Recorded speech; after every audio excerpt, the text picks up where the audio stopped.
Hi, this is John Lockwood from John Next Door, and this video is designed to show you how to make a proper cracker using my brand new Proper Cracker Die.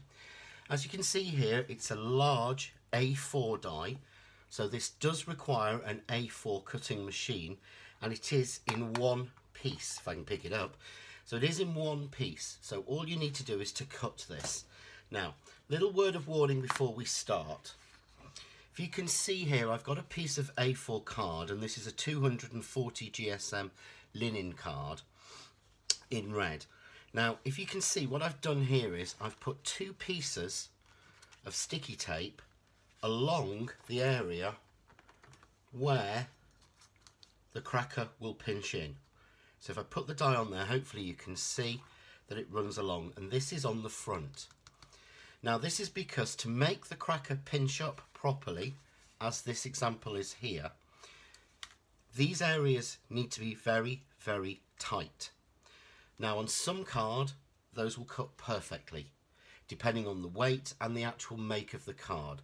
So whether it has a lot of fibre or whether it's actually a very smooth card. However, to be safe and secure, I would always recommend putting a piece of tape over here to strengthen it, so that when you actually cut the cracker, you actually find that these pieces cannot tear as they're strengthened. Because if you think about it, when you pull the cracker in, you're pulling very, very tight. So all we do is place that down, face down, onto the card, over the prepared area, tape it down and run that through our die cutting machine. And this will fit all major A4 aperture die cutting machines. So I'm going to move that away to one side, and I'm going to bring in a piece that I've already cut. And if you can see here, this is the cut that you'll get once you've actually cut your card. And all of these points here are very, very small, as you can see. That's what allows for the gather to make it look correct. So the little bit of sellotape or sticky tape that's on all of these is hardly visible, and when the cracker's made up it's completely invisible. However, it helps to strengthen it so you don't have to worry about pulling too tightly. So I'm going to rotate the cracker round now so that it's landscape, and I'm just going to pull in some red line tape, and what I'm using is red line, which is a very strong double-sided adhesive tape. And if you can see here, what I'm doing is I'm sticking this along the little flap that we have. All three pieces have this little flap, and you can tell which side because the diamonds finish giving you the extra section.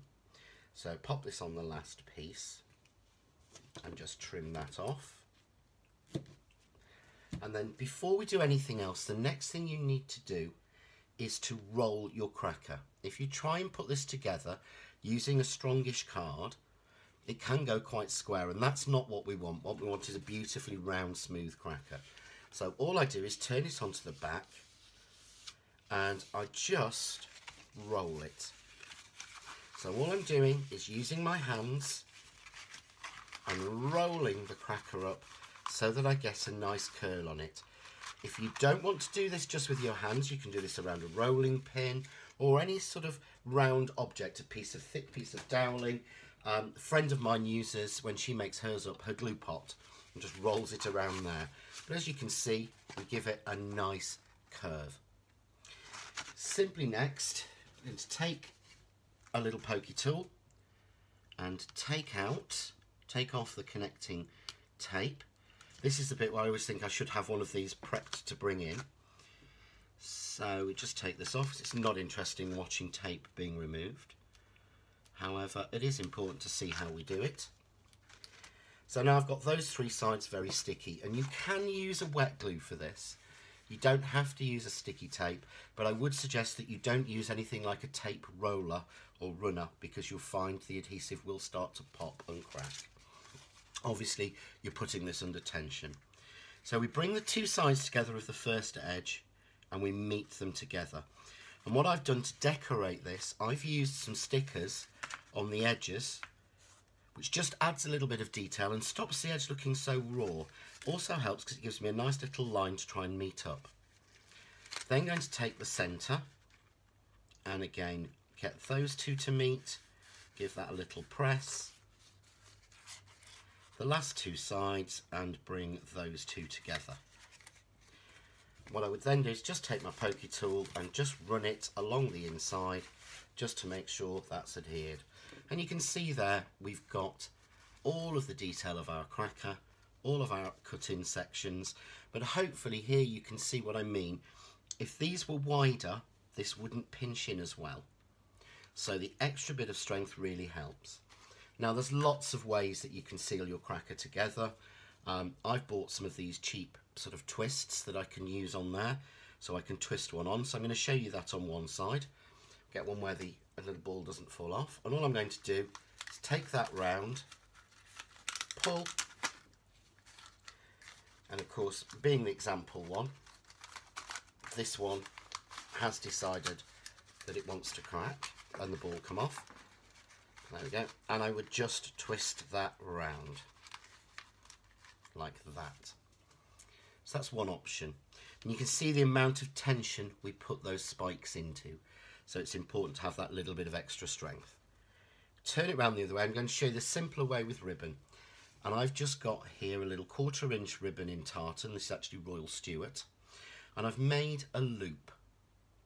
What I'm going to do is pop this under my cracker, pull the loop up and pull the two sides through.